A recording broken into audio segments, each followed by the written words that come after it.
But likewise, my friends, there are 10 productive roles that managers play. And you may spot some of these roles in your own life, and I'd like to share them with you. Here's the first one, the facilitator. The manager who facilitates the process, who makes it easy for people to do their jobs. Who is always asking the question, how can I make things better? How can I help you to arrive at the right solution? What are some of the elements that are keeping you or your department or your team from accomplishing the mission at hand? They facilitate the process, and in so doing make everybody feel good and powerful and strong. And people play well with the facilitator. Here's a second very positive role that managers play. It's called the enabler. This is the manager who teaches people how and why, not just what. This is the manager who takes a little extra time to say, I care about you, and I want you to know why we are doing it this way. And so next time when you cross this bridge, you will know for yourself some of the ideas that went into the making of this decision. This is the manager that grows people instead of simply uses people. The third productive role that managers play is called the empowerer. This is the manager that generates enthusiasm, helps people discover better ways to do their tasks and their responsibilities. Empowers them, gives them the authority, and when they make a mistake does not clobber them, but says, it's okay, we all have to learn somehow.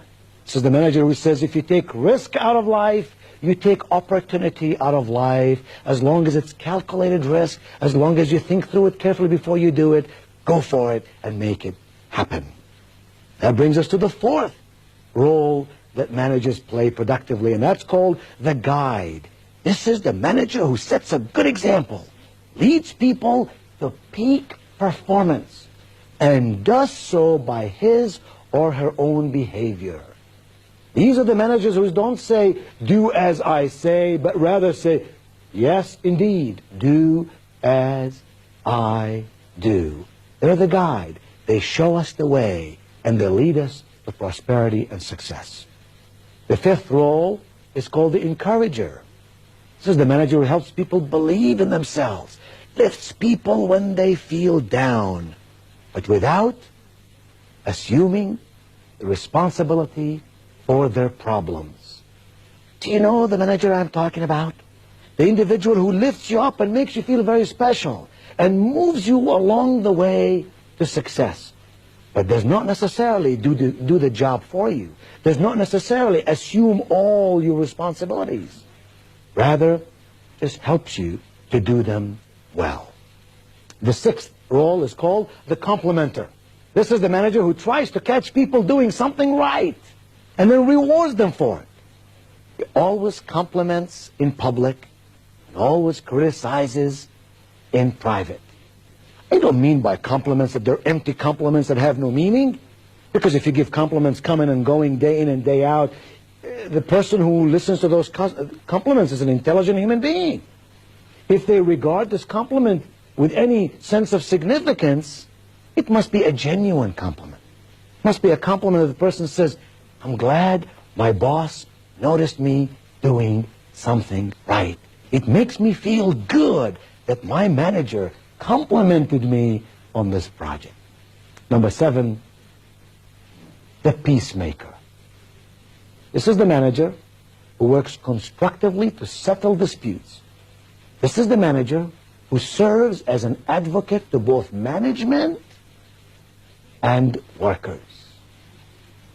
You know what I'm talking about? This is not the manager who simply passes the buck. This is the manager who says, management is here, employees are here, how can I build between those two a partnership for profit? How can I bring those two to understand each other, to work with each other? How can I build an understanding in management for the needs of employees and in employees for the needs of management? That kind of manager, my friend, is a magnificent person.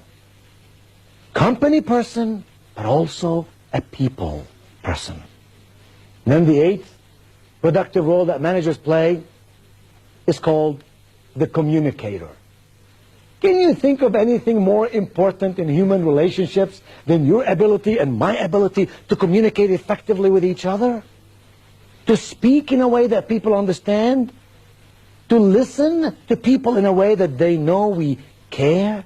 To observe what's going on around us and about us in a way that we can catch facts and figures so we can do our job better? Communication ultimately is at the very heart of all we do.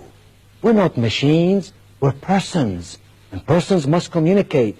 The manager who knows how to explain to his or her people what to do and how to do it and why it's important that they do it is a communicator, and we need more and more of those managers. Number 9 is the challenger.